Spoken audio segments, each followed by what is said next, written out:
नमस्कार. आजचा सवाल मध्ये तुमचं पुन्हा एकदा स्वागत. आज नवा विषय नाहीये. दिवस जरी नवा असला तरी जुन्याच एका विषयावर मी चर्चा करणार आहे आणि विशेष म्हणजे या आठवड्यात ज्या एका विषयावर चर्चा केली होती त्याच विषयावर पुन्हा करणार आहे, अर्थातच कापूस प्रश्नावर.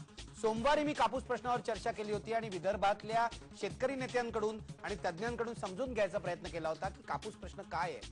परंतु कापूस प्रश्नावर आंदोलन पेटून 8 दिवस होऊन गेले तरी सुद्धा राज्य सरकारकडून काही तोडगा काढण्यात आलेला नाहीये. नुसत्या बैठका घेतल्या जात आहेत. आता सर्वपक्षीय बैठक बोलवली जाईल असं आज सरकारने जाहीर केलेलं आहे. नेमकं घडतंय काय? राज्य सरकार हा प्रश्न सोडवू शकतं की केंद्राच्या अखत्यारीत हा येतो? कृषी मूल्य आयोगाचे अध्यक्ष जे आहेत अशोक गुलाटी, त्यांनी काल आमच्याशी बोलताना असं सांगितलं की आम्ही काही करू शकत नाही. राज्य सरकारला शेतकऱ्यांना मदत करायची असेल तर ते करू शकतात. मग राज्य सरकार हा निर्णय घेत का नाहीये? राज्य सरकारमधले वरिष्ठ नेते असं का म्हणतायत आम्ही पंतप्रधानांना भेटणार आहोत म्हणून? नेमकी परिस्थिती काय आहे हे जाणून घेण्यासाठी मी आजची चर्चा पुन्हा करत आहे. माझा प्रश्न आहे, कापूस प्रश्नावर राज्य सरकार शेतकऱ्यांची दिशाभूल करत आहे का? तुम्ही आपलं मत व्यक्त करू शकता, SMS पाठवू शकता. पण सुरू करतोय त्याआधी चर्चा आपल्या सोबत आहेत नामवंत पाहुणे. आपल्या सोबत आहेत अहमदनगर लोणीहून या राज्याचे कृषी आणि पणन मंत्री राधाकृष्ण विखे पाटील. विखे पाटील साहेब, आभार तुमचे. तुम्ही या चर्चेमध्ये सहभागी झालात आणि महाराष्ट्र सरकारची बाजू आज तुम्ही महाराष्ट्राच्या जनतेसमोर ठेवणार आहात त्याबद्दल. माझ्या सोबत आहेत भारतीय जनता पक्षाचे प्रदेश सरचिटणीस गिरीश महाजन, ज्यांनी आज या प्रश्नावर उपोषण सुरू केलेलं आहे. माझ्या सोबत आहेत सुप्रसिद्ध शेतकरी नेते विजय जावंदिया नागपूरहून आणि माझ्या सोबत आहेत कृषी मूल्य आयोगाचे माजी अध्यक्ष डॉक्टर ताजिमुल हक. ताजिमुल हक हे नॅशनल अलायन्स फॉर फार्मर्सचे पॅटर्न सुद्धा आहेत. त्यांनी त्याचं पालकत्व घेतलंय, त्याचे ते नेते सुद्धा आहेत. त्यामुळे या प्रश्नावर ते वेगळा दृष्टिकोन मांडतील. पण मी चर्चेला सुरुवात करतोय विजय जावंदिया तुमच्यापासून. याचं कारण असं आहे, आम्हाला हे जाणून घ्यायचं आहे, 8 दिवस झाले आंदोलन पेटलेलं आहे, राज्य सरकार फारसं काही करताना दिसत नाहीये, असं का होतंय? तुम्ही जे माहिती दिली की अशोक गुलाटी यांनी जे म्हटलं आहे की राज्य सरकार शेतकऱ्यांना मदत करण्याचा निर्णय घेऊ शकतं, ते बिलकुल बरोबर बोललेले आहेत. महाराष्ट्रामध्ये 1972 पासून कापूस एकाधिकार योजना होती. शेतकरी संघटनेच्या आंदोलनामुळे महाराष्ट्र सरकारला अग्रिम बोनस जाहीर करून कापूस खरेदीचा निर्णय घ्यावा लागला होता. आणि माझ्याजवळ ही माहिती आहे की 1994-95 पासून महाराष्ट्र सरकार दिल्ली सरकारच्या हमी किमतीपेक्षा जास्त भाव देऊन कापूस खरेदी करत होतं. उदाहरण देतो की 94-95ला 1150 रुपये हा दिल्ली सरकारचा कृषी मूल्य आयोगाचा हमी भाव होता, पण महाराष्ट्र सरकारचा 850 रुपये क्विंटल हा अग्रिम बोनस होता. अशा पद्धतीची शेतकऱ्यांच्या हिताचं रक्षण करणारी महाराष्ट्रातली ही योजना मुक्त अर्थव्यवस्थेच्या नावावर याचं यांनी वाटोळं करून टाकलं. आणि आता हे हात वरती करतात आहेत, हे दिल्लीकडे बोट दाखवतात आहेत. मी मागच्या वर्षी सुद्धा हा इशारा दिला होता की यावर्षी 6000 रुपये भाव आहे, पण उद्या अमेरिकेत भाव पडले तर इथे भाव पडतील. तेव्हा सुद्धा याला कोणी गांभीर्याने घेतलं नाही, विरोधी पक्षांनी घेतलं नाही. मी याच वर्षी 3 प्रेस नोट काढलेल्या होत्या, त्याच्यामध्ये मी इशारा दिला होता की अमेरिकेत भाव पडायला लागलेले आहेत. माझ्याजवळ ही 10-10-11ची आहे. मी तेव्हा याच्यात मांडलं होतं की 1994च्या स्तरावर अमेरिकेत कापसाचे भाव आलेले आहेत. यंदा कापूस निर्यात करूनही 4000 रुपयापेक्षा जास्त भाव मिळणार नाही. वागळेजी, तुम्हाला आणखीन एक गोष्ट सांगतो की जे माझ्यासारख्या सामान्याला कळते की 43 रुपयाचा डॉलर मार्च महिन्यात होता, तो आज 50-51 रुपयाचा झाला. म्हणून 4200-4300 रुपये बाजारात भाव मिळतो आहे. तो जर 43 रुपयाचा राहिला असता तर आज शेतकऱ्यांना 3500 रुपयाचाच कापूस विकावा लागला असता.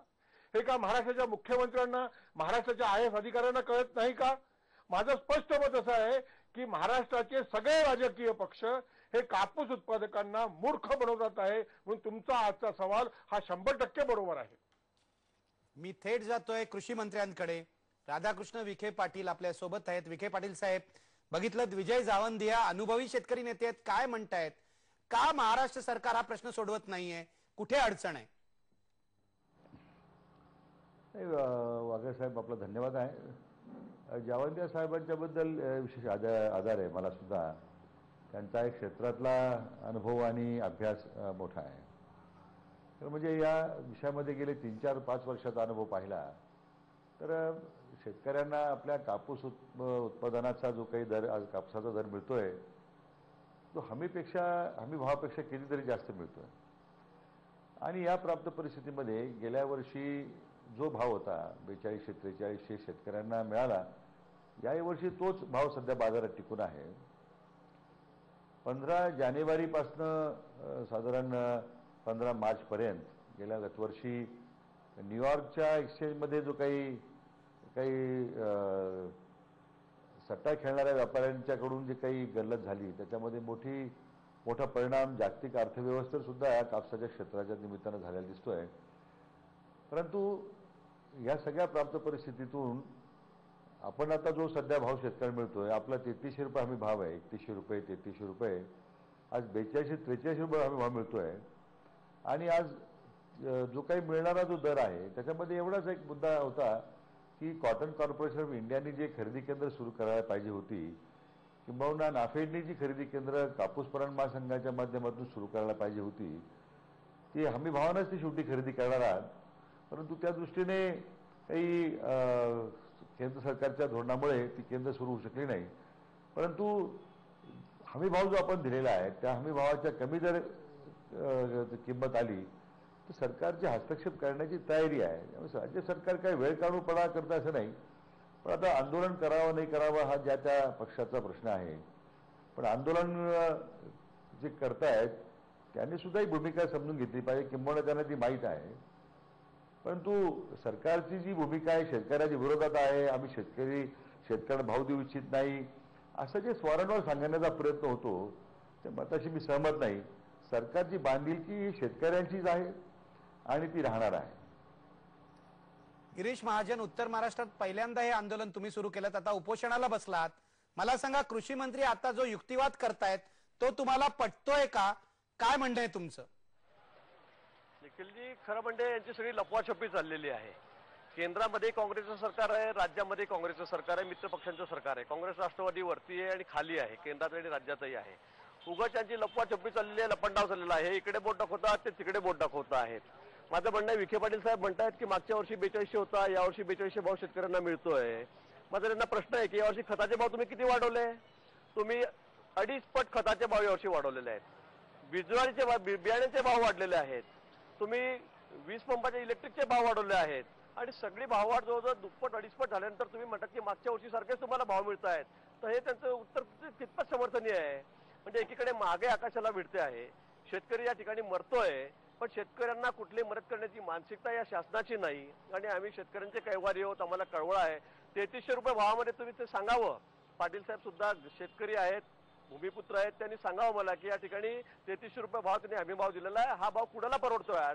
आज उत्पादन खर्चावर आधारित त्यांनी आम्हाला या ठिकाणी भाव द्यावा ही आमच्या शेतकऱ्यांची प्रमुख मागणी आहे. तो भाव काढला तर कितीतरी जाईल. परंतु यावर्षी शेतकरी अजून अडचणीत सापडलेला आहे. कोरडवाहू शेतकऱ्यांना एकरी 50 किलो सुद्धा कापूस या ठिकाणी झाला नाही अशी परिस्थिती आहे. आत्महत्या दिवसेंदिवस वाढत आहेत आणि या पुढच्या काळामध्ये त्या खूप मोठ्या प्रमाणात होणार आहेत. आणि म्हणून शेतकऱ्यांना मदतीचा हात द्यावा, त्यांना कुठेतरी आधार द्यावा आणि म्हणून शासनाने या ठिकाणी हा हमीभाव वाढवून दिला पाहिजे अशी आमची या ठिकाणी मागणी आहे. आणि तो फार आमची वास्तव मागणी, पण 6000 रुपयापर्यंत द्यावा अशी आम्ही मागणी घेऊन या ठिकाणी मी आजपासून आमरण उपोषणाला या ठिकाणी बसलेलो आहे. आणि सरकारने ते लवकर करावं आणि त्यातच अशी तुमची मागणी आहे. विखे पाटील साहेब, काल आम्ही अशोक गुलाटींची जी मुलाखत घेतली, मगाशी जे मी तुम्हाला इथे उल्लेख केला, ते असं म्हणाले 3300 रुपये हा जो कृषी मूल्य आयोगाने हमीभाव ठरवलाय तो सगळ्या देशासाठी आहे. महाराष्ट्राच्या दृष्टीने तो कदाचित कमी वाटण्याची शक्यता आहे, कारण महाराष्ट्रात इरिगेशन कमी आहे आणि महाराष्ट्रामध्ये उत्पादन खर्च जो आहे तो वाढता आहे हे त्यांनी मान्य केलं. पण महाराष्ट्र सरकार शेतकऱ्याला मदत करू शकतं असं ते म्हणाले. तुमचं सरकार शेतकऱ्याला का मदत करू शकत नाहीये? केंद्राकडे जाण्याची काय गरज आहे? नाही, असं आहे वागळे साहेब, आता माझे मित्र गिरीश महाजन खरं म्हणजे त्यांनी अतिशय त्यांची खरं म्हणजे भाषाशैली चांगली आहे, चांगलं बोलू शकतात ते. परंतु राज्य सरकारने जो हमी भाव देण्याची जी भूमिका त्यावेळी मांडली केंद्रापुढे 4300+ हमी भाव असावा अशी राज्य सरकारची भूमिका होती आणि ती कृषी मूल्य आयोगापुढे मांडली. आता गुलाटी साहेबांनी जे सांगितलं, आपल्याकडे जवळजवळ 95% कापूस हा जिरायत भागात होतो, रेनफेड क्षेत्रातला आहे आणि त्यामुळे स्वाभाविकपणे त्याची उत्पादकता कमी आहे आणि त्यामुळे हमी भाव एकूण देशाचा विचार करून केला जातो. आपण तर त्यांनी जे आपल्याला कळवलं आम्ही 3331 रुपये भाव देतोय, हमी भाव ठरवतोय. राज्य सरकारने त्यालाही प्रोटेस्ट केलं होतं की आम्हाला हे मान्य नाही आहे. कारण म्हणजे अनेक वर्षाचा वाद आहे. गुजरात सरकारनं तर आता महाजन साहेबांना मला सांगितलं पाहिजे की त्यांनी 3000